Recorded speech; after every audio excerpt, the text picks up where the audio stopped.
मेरा नाम भूपेंद्र नरूगा है और आपका मेरे चैनल एस्ट्रो मोटिवेशन में बहुत बहुत स्वागत है। फ्रेंड्स, आज हम जो कुंडली लेके आए हैं वो बनती है मिथुन लग्न की। और मिथुन लग्न के स्वामी कौन है? बुध। बुध कहां चले गए हैं? बुध चले गए हैं चौथे भाव के अंदर, जो कि होता है सुख भाव। सुख भाव में बुध का जाना, उच्च राशि का होना। 6 नंबर कन्या राशि। कन्या राशि में बुध उच्च के होता है और बुध ही ऐसा अकेला ग्रह है जो खुद की राशि के अंदर ही उच्च का होता है, यानी उच्च राशि का होता है, मतलब खुश होता है। वो अपने जो इफेक्ट्स है वो 100 टाइम्स ज्यादा देता है। क्यों? खुश है। हम लोग भी पर्टिकुलर कोई ऐसा स्पॉट होता है घर में जहां जाते हैं तो ज्यादा खुश रहते हैं इन कंपैरिजन टू किसी और दूसरे स्पॉट के। क्यों? क्योंकि हमारी वहां परफॉर्मेंस बढ़ जाती है।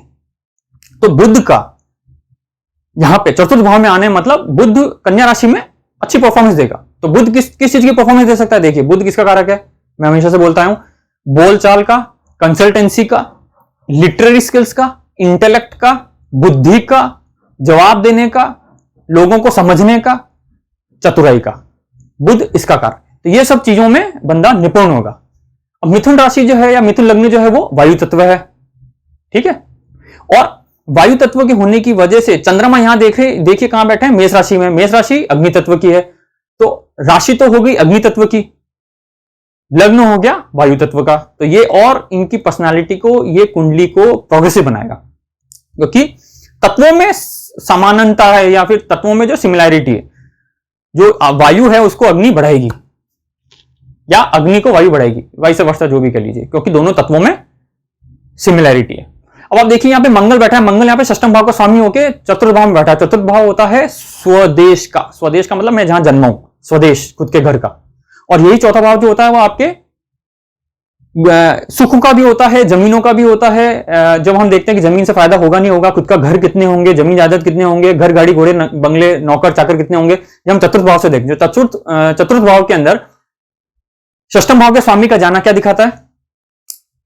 यह दिखाता है कि आपको अपने घर के अंदर थोड़े से रोग रिपु ऋण का भी सामना करना पड़ेगा। रोग रिपु ऋण मतलब बीमारी का। बीमारी कैसी? मंगल से रिलेटेड। मंगल मतलब हाई टेंशन बीपी। रिपु मतलब दुश्मन। दुश्मन कैसे? एग्रेसिव दुश्मन। वायलेंस, मंगल वायलेंस का कारक है। घर में वायलेंस देखने को मिल सकता है। और ऋण मतलब लोन। लोन आपको ऐसा हो सकता है कि आप किसी को लोन दें और वापस पैसा नहीं आए, उस चक्कर में भी विवाद हो सकते हैं घर से रिलेटेड। इसलिए कभी भी भूल कर भी किसी को पैसा ना दें, क्योंकि षष्ठम भाव का स्वामी मंगल आके आपके बैठ गया है। मंगल बुध की युति है, आपकी वाणी को थोड़ी सी एग्रेसिव बनाएगा, थोड़ी सी कटाक्ष बनाएगा, थोड़ा सा ब्लंट बनाएगा, है ना। तो आपको उससे भी बचना चाहिए, क्योंकि लोग आपको मिस इंटरप्रेट कर सकते हैं। आपके मन में ऐसा कुछ नहीं है, लेकिन आप कुछ बोल इतना इस वे में दोगे, इस एक्सेंट में दोगे कि उस एक्सेंट को लोग बाग थोड़ा सा नेगेटिवली ले जाएंगे और आपके लिए दिक्कत महसूस हो सकती है। यहाँ पे भाग्य भाव का स्वामी कुंभ राशि बनती है। कुंभ राशि का स्वामी पंचम भाव में चले गए, वो भी उच्च राशि में। तुला राशि में शनि जो है वो उच्च राशि के होते हैं। ये दिखाता है कि आपका भाग्य जो है वो बच्चों में छुपा है।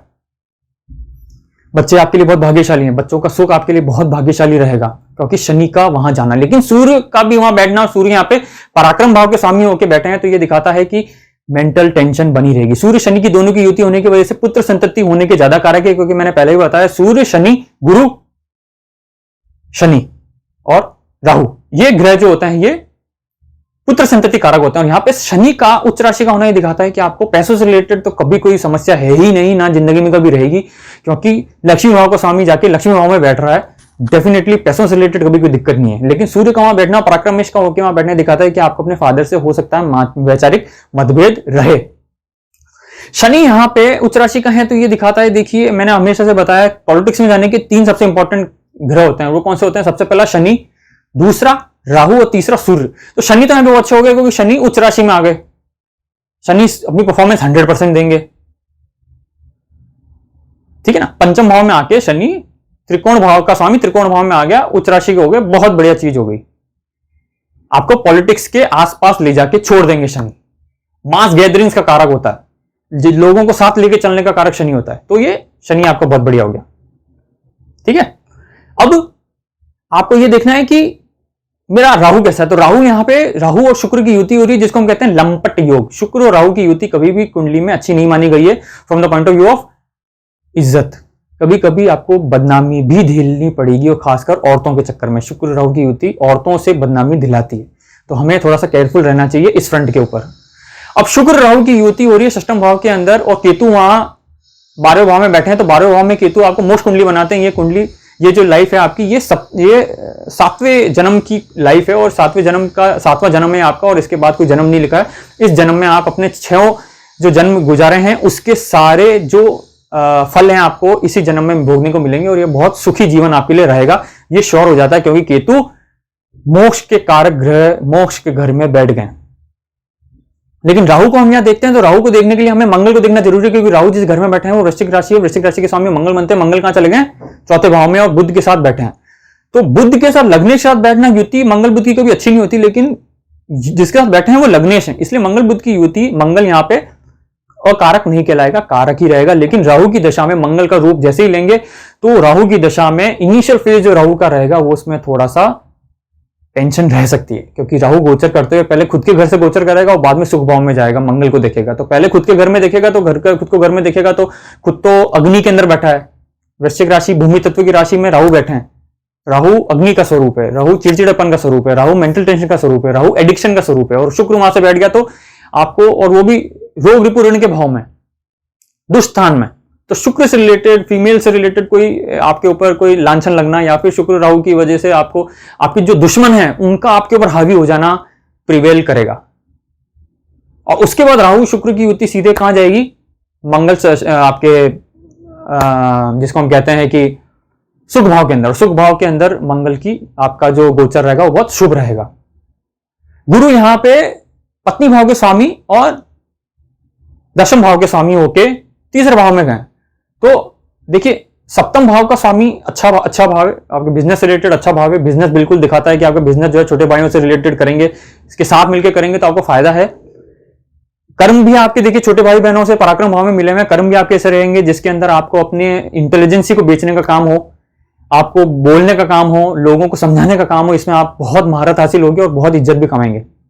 लेकिन सूर्य जो है पॉलिटिक्स का कारक, सबसे इंपॉर्टेंट सूर्य 3रे नंबर पर जाता है, वो नीच राशि में हो रहे हैं, और सूर्य जो है वो आपको बदनामी की तरफ ले जाने की कोशिश करेगा। तो शुक्र राहु की युति और सूर्य का बदनामी का कारण बनना, क्योंकि सूर्य जो है वो आपके मान प्रतिष्ठा का कारक होता है। सूर्य जिस घर में गए हैं वो तो बढ़िया है, वो तो तुला राशि में गए, शनि में उच्च राशि का है, लेकिन सूर्य का जिस राशि में बैठे हैं वहां पे बदनामी होने के चांसेस हैं। मैंने चांसेस इसलिए कहा क्योंकि सूर्य यहां पे तात्कालिक मैत्री में है शुक्र के साथ, इसलिए सूर्य को जल चढ़ाएंगे या सूर्य की डेली पूजा करेंगे तो ये सूर्य को भी बल मिल जाएगा, और जो हम लांछन की बात कर रहे हैं वो कुछ हद तक कम हो सकता है।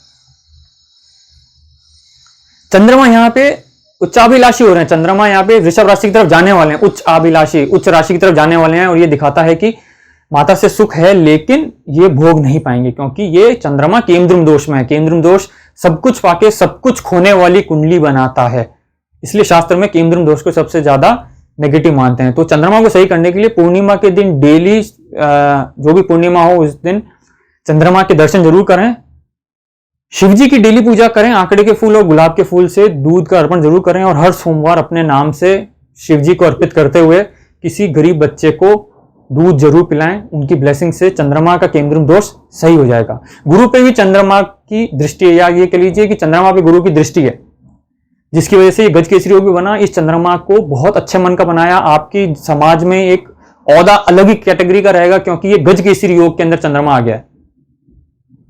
ये चंद्रमा केंद्रम दोष में होते हुए भी अपने आप को पूरा संभालने की कोशिश करेगा, और बहुत हद तक कर भी लेगा, क्योंकि गुरु की दृष्टि सीधे चंद्रमा के ऊपर है।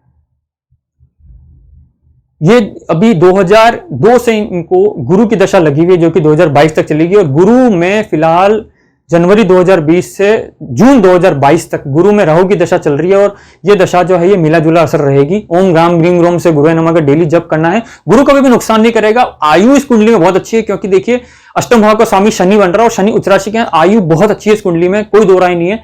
गुरु की दशा है, गुरु सौम्य ग्रह है, गुरु कभी किसी का नुकसान नहीं करेगा। खुद के घर का जिसकी राशियां केंद्र में है तो उसका तो कभी भी नुकसान नहीं करेगा। राहु का थोड़ा मानसिक परेशानी दे सकता है, लेकिन राहु भी यहाँ पे मंगल का स्वरूप लिए हुए है, राहु की भी परेशानी नहीं होगी इस कुंडली में। लेकिन राहु का हमें एक छोटा सा उपचार जरूर करना है। अपने वेट के बराबर 8 पोटली बनानी है कोयले की, और कोयले को बहते पानी में ओम राम राहे नमः, ओम राम राहे नमः कहके बहते पानी में बहा देना है। राहु एकदम सही हो जाएंगे, गुरु की दशा एकदम अच्छी हो जाएगी। गुरु राहु की युति से कभी भी दिक्कत नहीं आएगी इस कुंडली के अंदर। इस कुंडली के अंदर ओपल पहनना या फिर नीलम पहनना बिल्कुल इनके लिए फायदेमंद रहेगा। मैं कहूंगा ओपल की जगह अगर इसे नीलम भी पहन लेंगे तो भी फायदा रहेगा। सूर्य को डेली जल चढ़ाएंगे, कोई दिक्कत नहीं आएगी। आयु इस कुंडली में बहुत अच्छी है, लग्नेश सुपर सॉलिड है इस कुंडली में। पन्ना भी धारण करेंगे या गणेश जी की भी डेली पूजा करते हैं तो हेल्थ बहुत अच्छी रहेगी। गणेश जी के सामने एक डेली एक दिया लगाएंगे ओम गण गणपति नमः कह के, तो लग्नेश स्ट्रांग हो जाएंगे, हेल्थ से रिलेटेड कभी कोई दिक्कत नहीं आएगी। तो फ्रेंड्स आज के लिए इतना ही। अगर आपको ये कुंडली अच्छी लगी हो तो प्लीज कमेंट बॉक्स में जरूर लिखें, और आपको अगर चैनल अच्छा लगा हो तो सब्सक्राइब जरूर करें। Thank you.